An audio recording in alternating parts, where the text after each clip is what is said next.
Tauba pamlugano nang tauba pumbado mapuna ude khallugano dunya gidi amna tansilli hashagi dikhara tauraga hingani hekta khallugano nasama sakhandraba mapuna nang busunu sigadara tatku tauba pamlugano nang natauba pumbado mapuna ude khallugano dunya gidi amna tansilli Hashargi dikhara tauraga hingani hekta khallugano nasama sakhandraba mapuna nang busunu sigadara Izzat ki amal taurugano hasardayamna chopkani Izzati mapugi khutalai bani min mangda uli bafazaba Izzat ki amal taurugano hashardayamna chopkani Izzati mapugi khutalai bani min mangda uli bafazaba Nangi kanaba oiroida Nungi kanaba oiroida Mit mangda uli bafazaba Nungi kanaba oiroidra Tatku tauba pamlugano Nang natauba pumbado Mapuna ude khallugano dunya gidi amna tansilli hashar gidi khara tauraga hingani hekta khallugano nasama sakhandraba mapuna nang busunu sigadara Dil gi khali oiraga hakjang bu sengna bacamliba manam namthiba hengani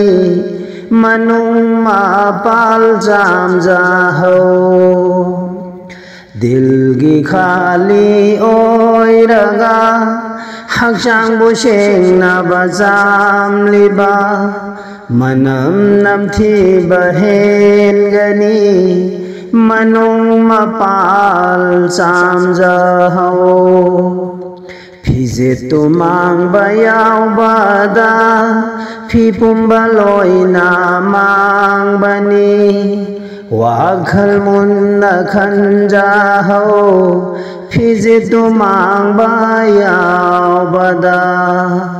Phi pumbaloina mang bani wakhal munna khanjaho wakhal munna khanjaho wakhal munna khanjaho Phijol na le payaroi shaktam na le payararoi Dil samna batham bani achumba chatna bahinglasi Phijol na le payara roi shaktam na le payara gloi Dil samna batham bani achumba chatna bahinglasi Mapugi maru boy haurasi Rasul ki tarika dahinglasi Mapugi maru boy haurasi Rasulgi tarikada hinglasi Mi bunok na bataw rugano Warem tau bapam lugano Gunagi mahal da pam lugano Mirak tatin ba oira baso Mi bunok na bataw rugano Warem tau bapam lugano Gunagi mahal da pam lugano Mirak tatin ba oira so Hashargi kana ba mangki gani Arot ba phong baguna dagi Tobagi thong bu hang lasida Arot ba phong baguna dagi Hashargi kana ba mangki gani Arot pa phong baguna dagi Tobagi thong bu hang lasida Arot pa phong baguna dagi Tat pu tau ba pam lugano Nang na tau ba pumbado Mapuna ude khallugano